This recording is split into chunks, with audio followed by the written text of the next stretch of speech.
যুক্তরাষ্ট্র থেকে সমরাস্ত্র কেনার চুক্তির কারণে তাইওয়ানের চারপাশে ব্যাপক আকারে সেনাবাহিনী, নৌবাহিনী, বিমানবাহিনী ও রকেট ইউনিটের সদস্যদের সমাবেশ ঘটিয়েছে চীন। দেশটির সামরিক বাহিনীর বিভিন্ন সূত্র থেকে জানা গেছে, অস্ত্র ক্রয় চুক্তির প্রতিক্রিয়ায় তাইওয়ানের বিচ্ছিন্নতাবাদী সরকার ও রাজনৈতিক গোষ্ঠীগুলোকে ভয় দেখাতে এই মহড়ার আয়োজন করেছে তারা।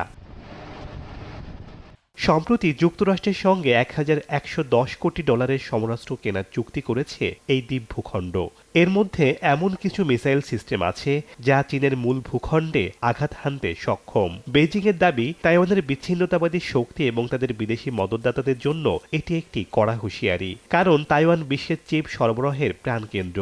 এই মহড়ার মাধ্যমে বেইজিং বিশ্বকে বুঝিয়ে দিচ্ছে যে দক্ষিণ চীন সাগরে তাদের সামান্য নড়াচড়া পুরো বিশ্বের প্রযুক্তি বাজারকে অচল করে দিতে পারে। চীনের এই আকস্মিক সামরিক মহড়াকে বিশ্লেষকরা বলছেন অবরোধের মহড়া, অর্থাৎ চীন বিশ্বকে বুঝিয়ে দিতে চায় তারা চাইলে কয়েক ঘন্টার মধ্যে তাইওয়ানকে পুরো পৃথিবী থেকে বিচ্ছিন্ন করে দিতে পারে। এদিকে তাইওয়ান জানিয়েছে তারা চীনের সাথে সমতা ও মর্যাদার ভিত্তিতে আলোচনা করতে প্রস্তুত। তারা যুদ্ধের বদলে শান্তি চায়, কিন্তু চীন যদি জোর করে তাইওয়ান দখল করতে চায় বা একতরফাভাবে শর্ত চাপিয়ে দেয়, তবে তাইওয়ান তার স্বাধীনতা ও জীবনধারা রক্ষায় শেষ পর্যন্ত লড়াই করবে।